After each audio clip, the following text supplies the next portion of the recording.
నమస్తే welcome to four sides TV prime time news. నేను జయశంకర్. ముందుగా హెడ్లైన్స్ చూద్దాం. బనకచెర్లపై చర్చ జరగలేదు, సీఎం రేవంత్ రెడ్డి కీలక వ్యాఖ్యలు.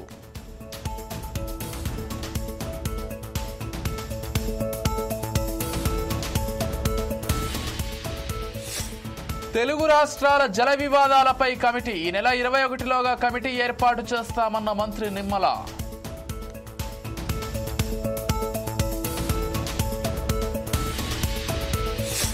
మేడిగడ్డ బ్యారేజ్ పై చర్చకు సిద్ధమా, సీఎం రేవంత్ కు కేటీఆర్ సవాల్.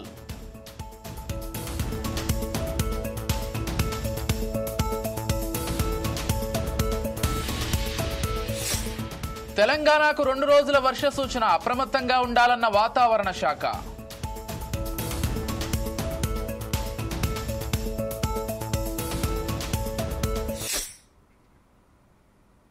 డీటెయిల్స్ చూస్తే, తెలుగు రాష్ట్రాల మధ్య ఉన్న జలాంశాలపై చర్చించేందుకు కేంద్ర జలశక్తి శాఖ మంత్రి సిఆర్ పాటిల్ ఆధ్వర్యంలో జరిగిన AP CM Chandrababu, Telangana CM Revanth Reddy సమావేశం ముగిసింది.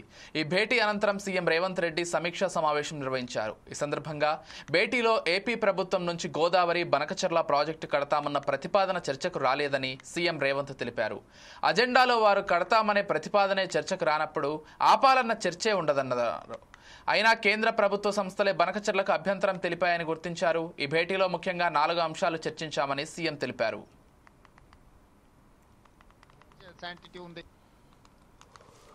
అన్ని కృష్ణా ఉపనదులు, గోదావరి ఉపనదులకు సంబంధించిన నీటి కేటాయింపులు, ప్రాజెక్టుల నిర్మాణాలు, కొత్త ప్రాజెక్టుల అనుమతులు అన్నీ అక్కడి నుంచే చర్చ మొదలవుతాయి. దీర్ఘకాలికంగా వాయిదాలు పడుతున్న, అపరిష్కృతంగా ఉన్న సమస్యలను కూడా అక్కడ చర్చ చేస్తారు. అక్కడి నుంచే ముందుకు ఫార్వర్డ్, ముందుకి ఏ విధంగా వెళ్ళాలనో నిర్ణయం జరుగుద్ది. దేనికైనా ఏం శాంక్షన్ అపెక్స్ కౌన్సిల్లో నిర్ణయాలు తీసుకున్నారు, అమలు జరిగిందా? పార్లమెంట్లో చట్టం చేస్తేనే మోడీ గారు ఒప్పుకుంటలేరు. ఏం శాంక్టిటీ ఉంది?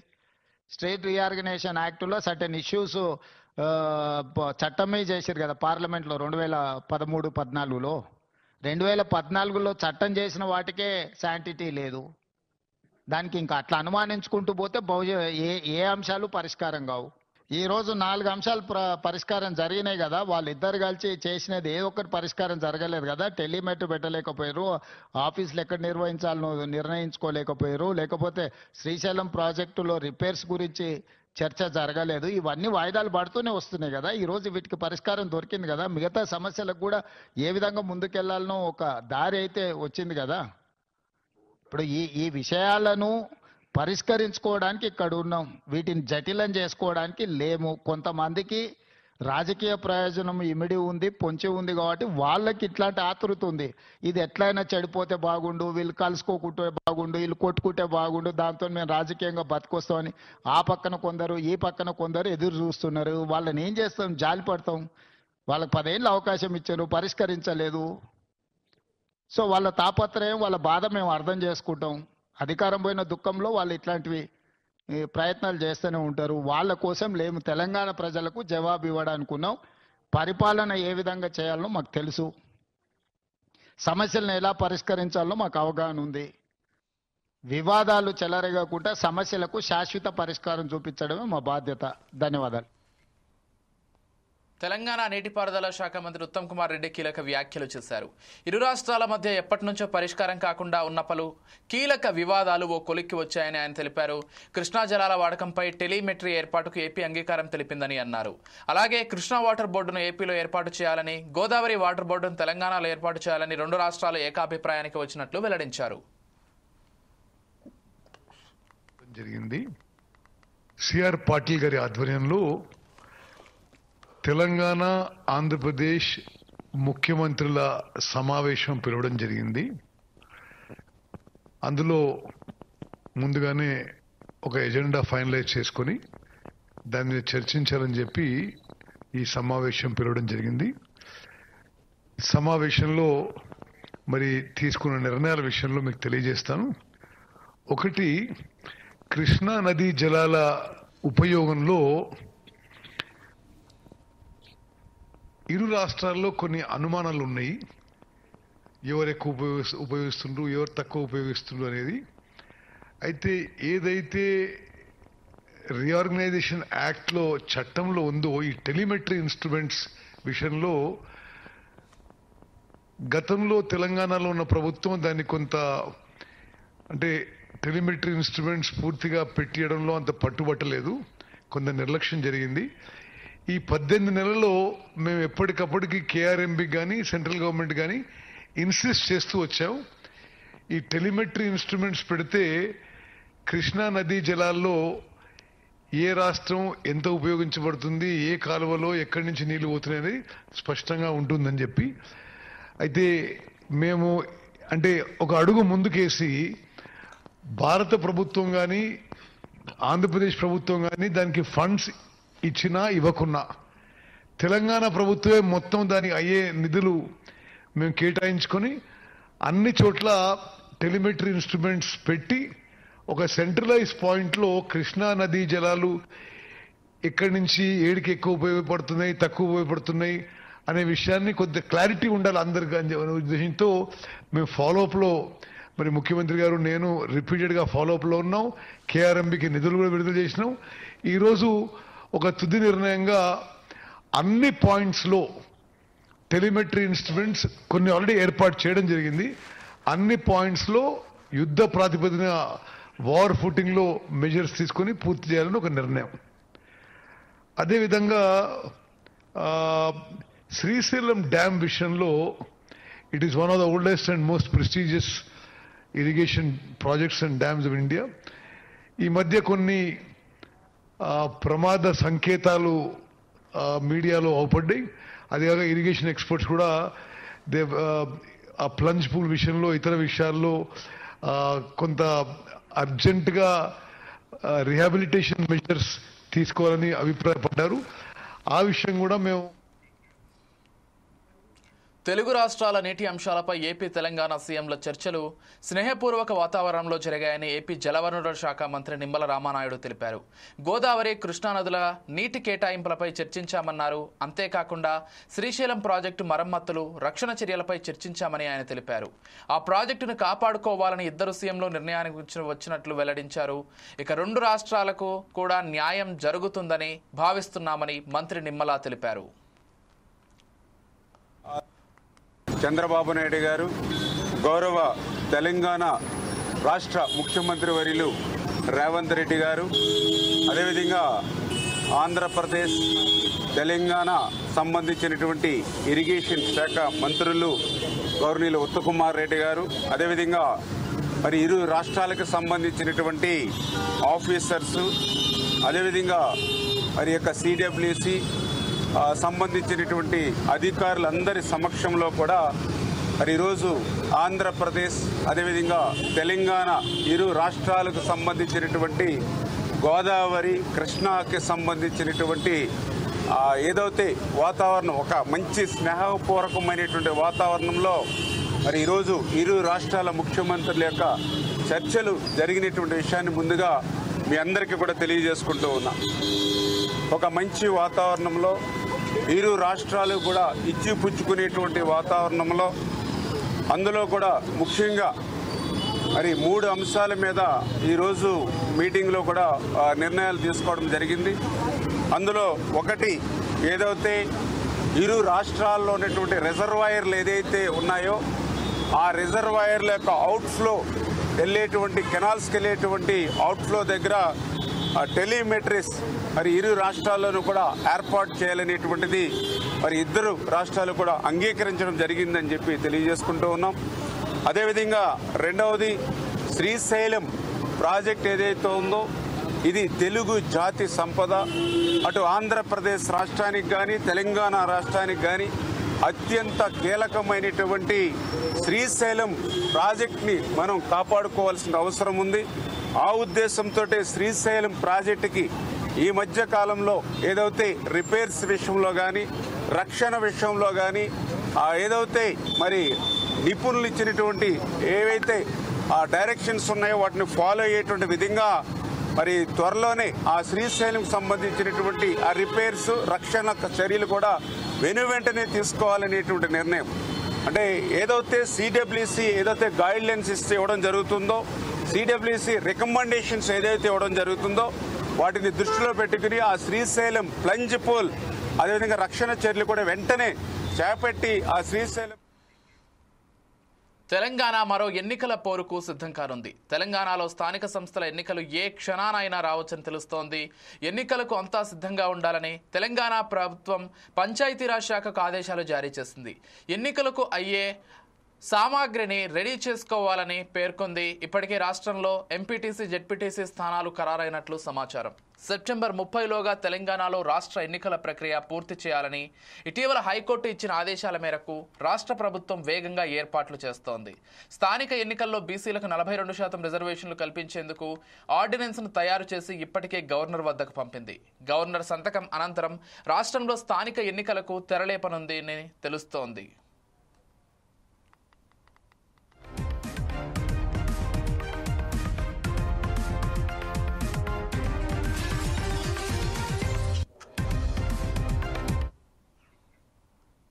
BRS working president KTR CM Revanth రెడ్డికి మరో సంచలన సవాల్ విసిరారు. సీఎం రేవంత్ రెడ్డి మేడిగడ్డపై చర్చకు రావాలని ఛాలెంజ్ చేశారు. చర్చ మేడిగడ్డ మీదనే పెడతామని తెలిపారు.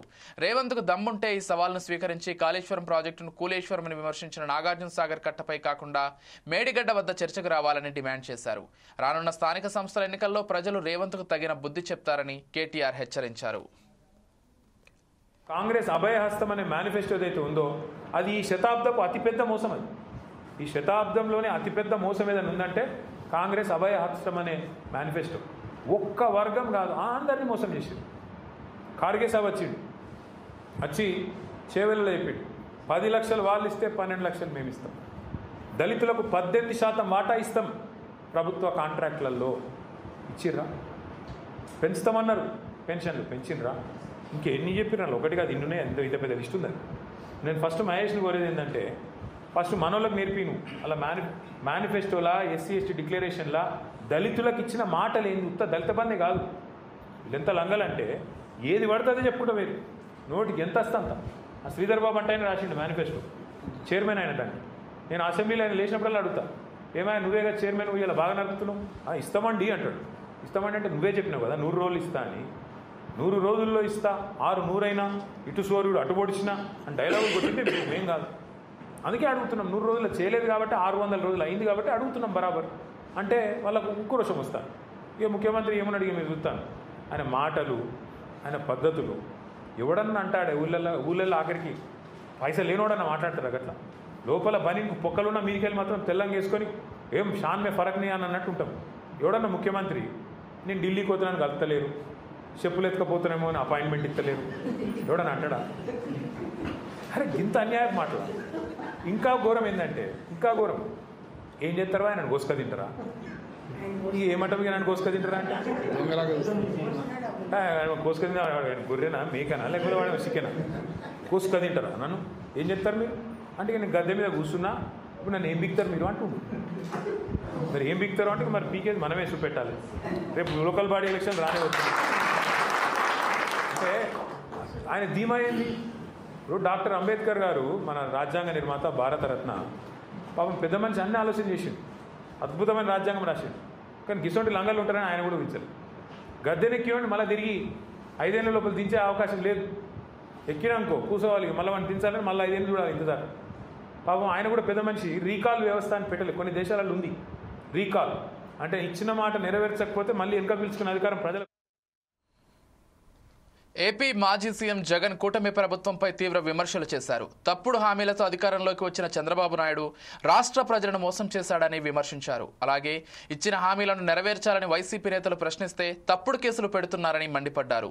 ఏపీలో శాంతి భద్రతలు నశించాయని, రాజ్యాంగం అమలు కావడం లేదని, పోలీసుల రాజ్యం నడుస్తుందంటూ మాజీ సీఎం జగన్ ఆరోపించారు. అలాగే తన పర్యటనలో వైసీపీ కార్యకర్తలు రప్పా రప్పా అని సినిమా డైలాగులు ఉన్న పోస్టర్లను పెట్టినందుకు 2 రిమాండ్కు తరలించారని, ఇంతటి దుర్మార్గం ఎక్కడా చూడలేదని జగన్ వాపోయారు. జరిగిన ఈ పరిణామాల మధ్య ఈ విషయాలను మీ ద్వారా, ఈ ప్రెస్ మీట్ ద్వారా ప్రజలకు other side of the coin అంటే ఈనాడు, ఆంధ్రజ్యోతి, TV5, మహా టీవీ, ఇంకా ఈ ఎల్లో మీడియాకి సంబంధించిన వన్ సైడ్ స్టోరీస్ కాకుండా నాణ్యానికి అటువైపున వర్షన్ కూడా ప్రజలకు తెలియాల్సిన అవసరం ఉన్న నేపథ్యంలో ఇటీవల జరిగిన కొన్ని పరిణామాల మీద, దారుణమైన కొన్ని పరిణామాల మీద ఈ ప్రెస్ మీట్ ఈరోజు పెట్టడం జరుగుతూ ఉంది.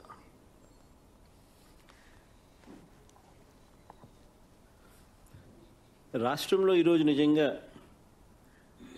చంద్రబాబు నాయుడు గారి కుట్రల నేపథ్యంలో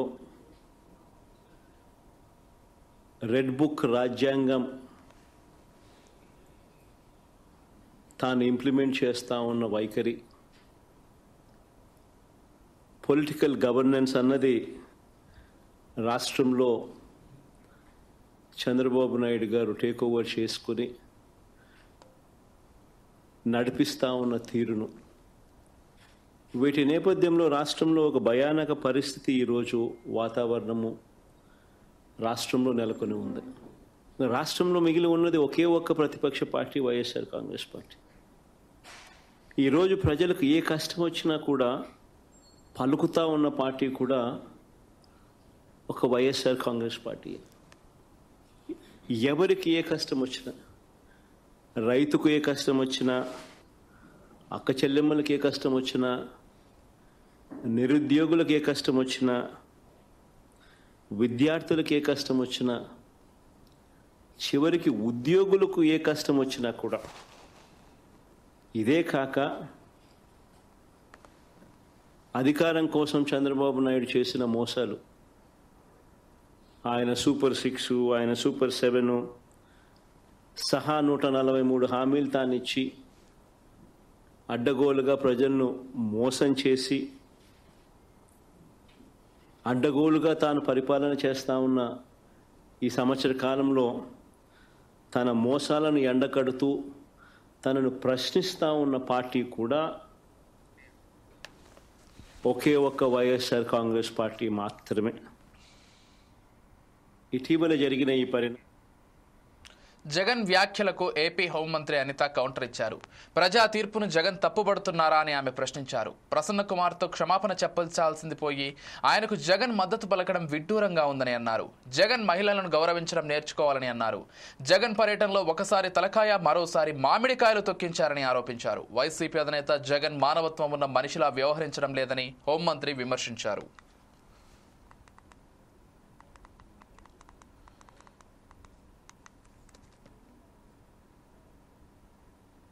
4 సీట్లు ఇచ్చి 90% పైన ఈరోజు స్టేక్ ఇచ్చి మాకు ఈరోజు కూర్చోబెట్టిన పరిస్థితి. నువ్వు రీకాల్ చంద్రబాబు నాయుడు గారిని చేస్తాను అంటే అది రీకాల్ చంద్రబాబు నాయుడు గారిని చేయటం కాదు, రీకాల్ ప్రజలను చేస్తున్నాడా? ఈరోజు ప్రజల తీర్పుని చేస్తున్నారు రీకాల్. ఈరోజు దయచేసి అది అర్థం చేసుకోవాలి. ఈ రోజు జగన్మోహన్ రెడ్డి రీకాల్ చేయడం అవి కాదండి. ఈ రోజు మీరు ఒక విషయం అర్థం చేసుకుంటే, ఒక మనిషిగా కూడా ప్రవర్తించటం లేదు, ఒక మానవత్వం ఉన్న మనిషిగా కూడా ప్రవర్తించడం లేదన్నదైతే ఈ రోజు మా ఉద్దేశం.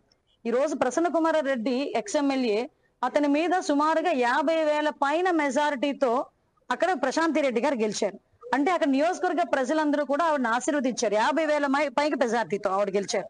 అదేవిధంగా చాలా మంది వైఎస్ఆర్సీపీ నాయకులు అక్కడ ఇతని బాధ భరించలేక టీడీపీలోకి వచ్చిన సందర్భాన్ని కూడా గుర్తు చేయాలి. దీనంతటినీ ఓర్వలేక సొంత చెల్లి అవుతుందట తెలుసా మీకు? మొన్నటి వరకు నాకు ఆవిడ చెల్లి అవుతుందన్న సంగతి తెలియదు. ప్రసన్న కుమార్ రెడ్డికి స్వయాన చెల్లి వరుస అవుతుందట. అంటే చెల్లి వరుస అయ్యే ఆ మహిళ మీద, దట్టు ఒక ఎమ్మెల్యే మీద నోటికొచ్చినట్టు వరస్ట్గా మాట్లాడి అతని మాటల్ని న్యాయస్థానాలు సైతం తప్పుబట్టే పరిస్థితుల్లో ఉంటుంటే, కనీసం ఈ రోజుకి నువ్వు చేసింది తప్పు అని జగన్మోహన్ రెడ్డి నోట్లోంచి గాని, ప్రసన్న కుమార్ నోట్లోంచి గాని ఒక పశ్చాత్తాపడి ఒక మాట రాలేదంటే ముందు దాని సంగతి చూసుకోమనండి. నేనేమంటానంటే, ముందు ఇంట గెలిచి రచ్చగెలాలి అంటారు. నువ్వు ఇంట్లో నీ తల్లికి చెల్లికి కూడా ఇలాంటి ట్రీట్మెంట్ ఇచ్చి రోడ్డు మీద పడేసావు. తల్లికి ఇచ్చే గౌరవం ఇవ్వలేదు, చెల్లికి ఇచ్చే గౌరవం ఇవ్వలేదు. అంటే ఇప్పుడు ఎక్కడో ప్రసన్న కుమార్ రెడ్డి ఎక్కడో నేర్చుకోలేదండి. ప్రసన్న కుమార్ రెడ్డి ఓవరాల్ గా నేర్చుకున్నదంతా జగన్మోహన్ రెడ్డి దగ్గరే. జగన్మోహన్ రెడ్డి కూడా తన సొంత చెల్లెలు కట్టుకున్న చీర గురించి మాట్లాడతాడు. సొంత చెల్లెలు తాలూకా పుట్టుక గురించి ఎవరైనా మాట్లాడితే ఎక్కిల్ నవ్వులు నవ్వుతాడు.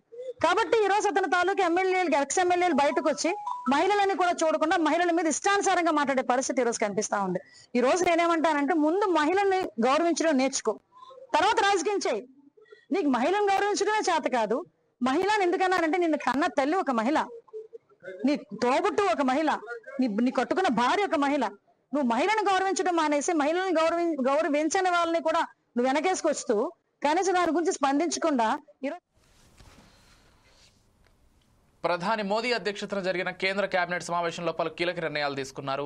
పీఎం ధనధాన్య యోజనకు కేబినెట్ ఆమోదం తెలిపింది. దేశవ్యాప్తంగా 100 వ్యవసాయ జిల్లాల అభివృద్ధి చేయాలని నిర్ణయించారు.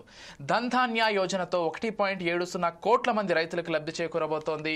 ప్రతి రాష్ట్రంలో ఒక్క జిల్లాను పీఎం ధనధాన్య యోజన కింద వ్యవసాయ జిల్లాగా అభివృద్ధి చేస్తామని అన్నారు కేంద్ర మంత్రి అశ్విని వైష్ణవ్. గ్రీన్ ఎనర్జీ రంగానికి ప్రోత్సాహం ఇవ్వాలని కూడా నిర్ణయించారు. ఇక ఎన్టీపీసీ గ్రీన్ ఎనర్జీలో 20,000 కోట్ల రూపాయల పెట్టుబడులకు నిర్ణయం తీసుకున్నారు. किसानों के जीवन में एक बड़ा बदलाव आए, कई उस सीरीज में फैसले लिए गए. उसी सीरीज में आज एक नया कार्यक्रम अप्रूव हुआ है, प्रधानमंत्री धन धान्य कृषि योजना.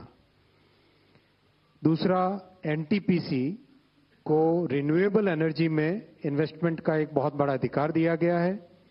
और तीसरा, एनएलसी नेवेली लिग्नाइट कॉर्पोरेशन, उनको भी रिन्यूएबल एनर्जी में इन्वेस्ट करने का बड़ा एक अधिकार दिया गया है. मैं इन तीनों फैसलों पे डिटेल में आऊंगा और डिटेल में आने से पहले डिटेल में जाने से पहले जो एक महत्वपूर्ण रेजोल्यूशन पास किया आज कैबिनेट में, उसको मैं आपके सामने पढ़ना चाहूंगा. आज यूनियन कैबिनेट ने हमारे स्पेस के बहुत बड़े अचीवमेंट पर एक प्रस्ताव पारित किया है. आईएसएस से ग्रुप कैप्टन शुभांशु शुक्ला. ప్రధాని మోదీకి కాంగ్రెస్ జాతీయ అధ్యక్షుడు మల్లికార్జున ఖర్గే, ఆ పార్టీ అగ్రనేత రాహుల్ గాంధీ లేఖ రాశారు. ఈ నెల 21న ప్రారంభమయ్యే పార్లమెంటు వర్షాకాల సమావేశాల్లో జమ్మూ కాశ్మీర్కు పూర్తిస్థాయి రాష్ట్ర హోదాను పునరుద్ధరించాలని కోరారు. అదేవిధంగా లదాఖ్ కేంద్రపాలిత ప్రాంతాన్ని రాజ్యాంగంలోని 6వ షెడ్యూల్ కింద చేర్చాలని డిమాండ్ చేశారు. గతంలో ప్రధాని నరేంద్ర మోదీ స్వయంగా జమ్మూ కాశ్మీర్కు రాష్ట్ర హోదాను పునరుద్ధరిస్తామని హామీ ఇచ్చినట్లు పేర్కొన్నారు. గత 5 సంవత్సరాలుగా జమ్మూ కాశ్మీర్ ప్రజలు నిరంతరంగా పూర్తి రాష్ట్ర హోదా పునరుద్ధరణ కోసం డిమాండ్ చేస్తున్నారని గుర్తు చేశారు. వారి అభ్యర్థన న్యాయసమ్మతమైందని, రాజ్యాంగ ప్రజాస్వామ్య హక్కులకు లోబడి ఉందని పేర్కొన్నారు. గతంలో కొన్ని యూనియన్ టెరిటరీలకు రాష్ట్ర హోదా ఇచ్చిన సందర్భాలు ఉన్నప్పటికీ జమ్మూ కాశ్మీర్ విషయంలో ఆలస్యం చేయడంలో ఆంతర్యమేంటని ఖర్గే, రాహుల్ గాంధీ ప్రధాని మోదీకి రాసిన లేఖలో ప్రస్తావించారు.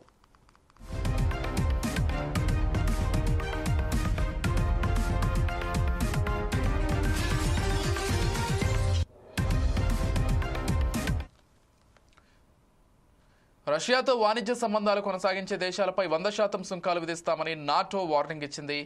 భారత్, చైనా, బ్రెజిల్ వంటి దేశాలు రష్యాతో వ్యాపార సంబంధాలు కొనసాగిస్తే తీవ్రమైన ద్వితీయ ఆంక్షలను ఎదుర్కోవాల్సి ఉంటుందని నాటో చీఫ్ మార్క్ రుట్టే తెలిపారు.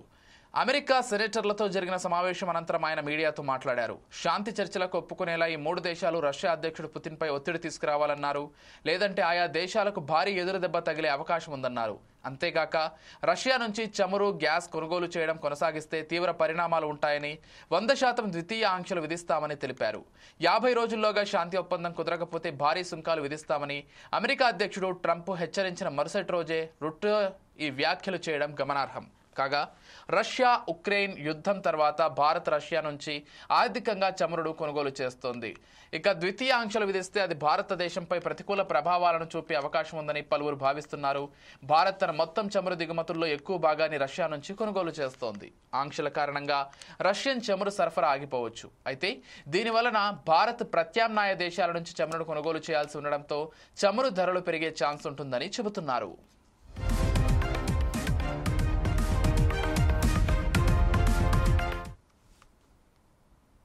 Right, TV Bulletin updates. Keep watching Foresights TV.